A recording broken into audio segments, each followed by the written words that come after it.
Well, listen, I'm not qualified to debate the science of Largely alone will be about as effective as dropping a pebble in the ocean, even if you believe global carbon emissions are an important thing to be addressed. Do you see global warming as a threat to Florida? Well, first of all, the climate's always changing. That's not the fundamental question. The fundamental question is whether man-made activity is what's contributing most to it. And I understand climate change, but it could very well go back. You know, we're talking about over millions of years.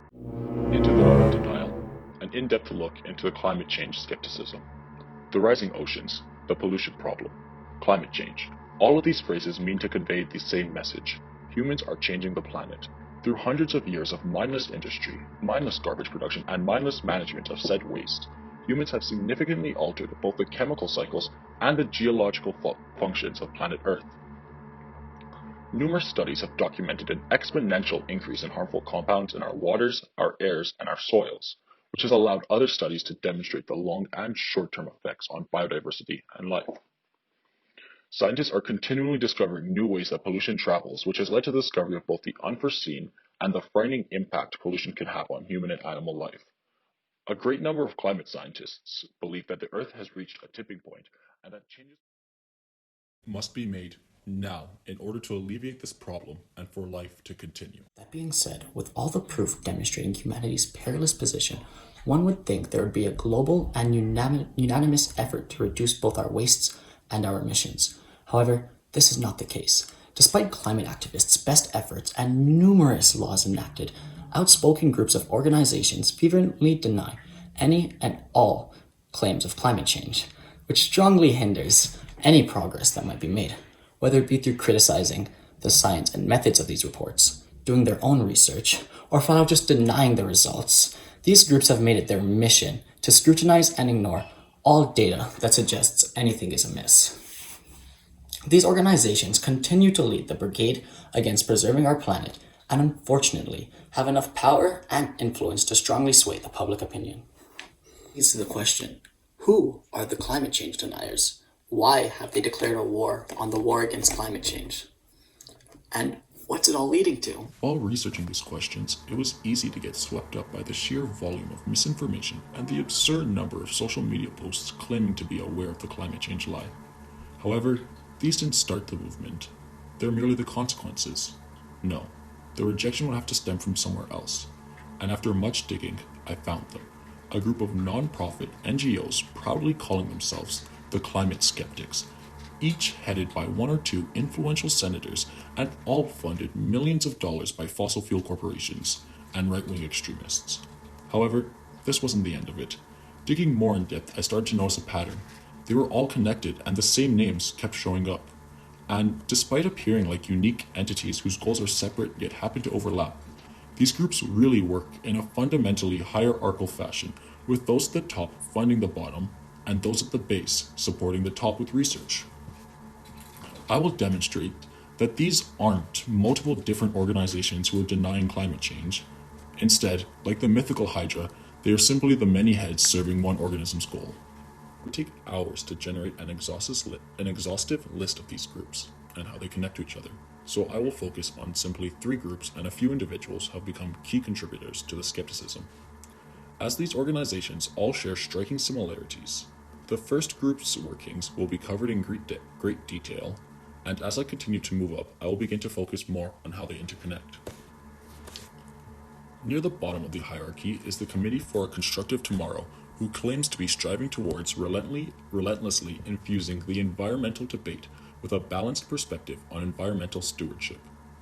Founded in 1985 by Craig Rucker and David Rothbard, the CFCT has been described as the conservative answer to the US public interest groups, and despite being one of the lower rungs on the ladder, still have 3 separate groups beneath them, each covered in their own controversy. The Energy Depot project was launched in 2014 as a response to President Obama's unrelenting war on US production, and is a self-proclaimed attempt at circumventing the authority of the president. Another one of their groups, the Coalitions for a Constructive Tomorrow, is tasked with visiting campuses all over America and campaigning against climate change with slogans like, "Keep calm, the climate changes." They have gone as far as denouncing wind power for reasons they could not cite, such as their impact on bird populations and reliance on government subsidiaries. Most controversially of all, is perhaps the Climate Depot. Set up in 2009 by Senator James Inhofe and his former spokesperson, Mark Morano, like the two former groups and its parent organizations, the Climate Depot claims to be the most comprehensive information center on climate news and the related issues of environmental energy. Mark Morano used the website to slander thousands of mainstream journalists and scientists whom he claimed to be better suited for writing newsletters than to inform the public about the latest climate science developments. He also used the website to promote Senator James Inhofe's list of 700 dissenting scientists, all of whom he claimed stood for freedom and honesty against radical environmentalism. However, despite these claims of complete transparency and Morano's stipulation that the mainstream science was lying to the public, the U.S. Center for Inquiry released a report proving these claims' ludicrousness. Fewer than 10% could be identified as climate scientists, only 15% had published works relating to climate scientists, over 80% had absolutely no qualifications, and 4% were in explicit agreement with mainstream science, so they should not have been included on the list. The report clarifies that Inhofe's list was not a scientific study, as he claimed, but just a minority report formulated by his staff.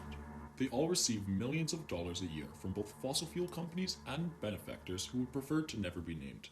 Looking at the Committee for a Constructive Tomorrow specifically, you can see they've received over $3 million from oil companies such as ExxonMobil, and over $7 million from these unknown benefactors through Donors Trust, as well as thousands from the Koch Foundation, who have made their fortunes mostly through oil.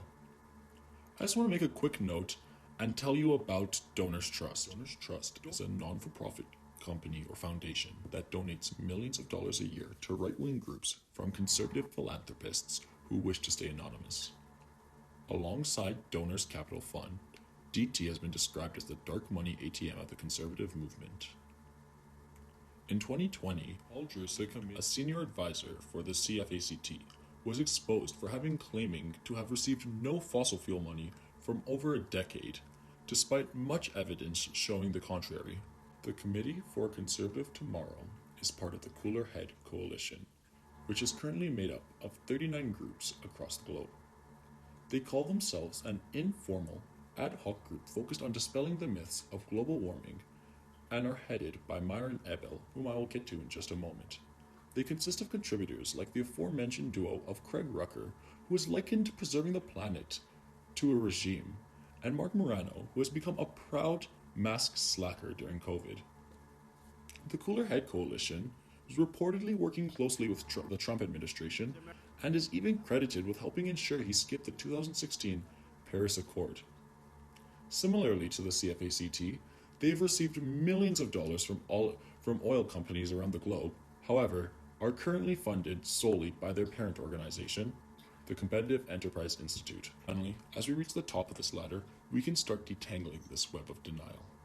The Competitive Enterprise Institute claims to be a non-profit, public policy organization with its mission advancing the principles of limited government, free enterprise, and individual liberty. Myron Abel, the chairman for the CHC, also acts as the director for the CEI's Center for Energy and Environment. Researching the important members of this group, I'd be remiss not to mention the reoccurrence of Mark Milano, Craig Rucker, and David Rothbert's names constantly. The group is also completely funding the Cooler Head Coalition and has a website dedicated to lobbying against the regulation of chemicals. The CEI has spent a majority of its 35-year existence campaigning against both the idea of climate change and any endeavors to stop it. In 2000, they teamed up with Senator James Inhofe and filed a lawsuit claiming that the Kyoto Protocol's data is false and demanding the courts block any use of it. Ironically, despite filing a lawsuit in 2014 that claimed left-leaning environmental pressure groups have unfettered back-channel access to EPA leadership, in 2016, Myron Ebel was appointed to Trump's transition EPA team. Finally, this leaves us with 6 recurring names, 3 organizations, and a few key funders. Starting with the skeptics, you have both Craig Rucker and David Rothband, who co-founded the Committee for a Conservative Tomorrow together.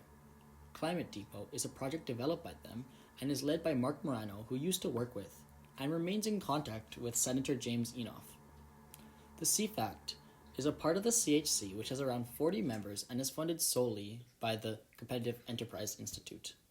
Myron Ebel acts as both a chairman for the CHC and a director of the CEI.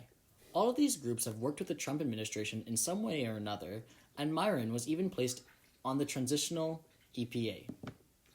Each individual has also contributed or supported at least two, if not all three of these groups in the past. And finally, each of these organizations has received either indirect or direct support from three major funders. ExxonMobil and Koch have both made much of their money through fossil fuels, and Donors Trust allows the funding source to remain anonymous.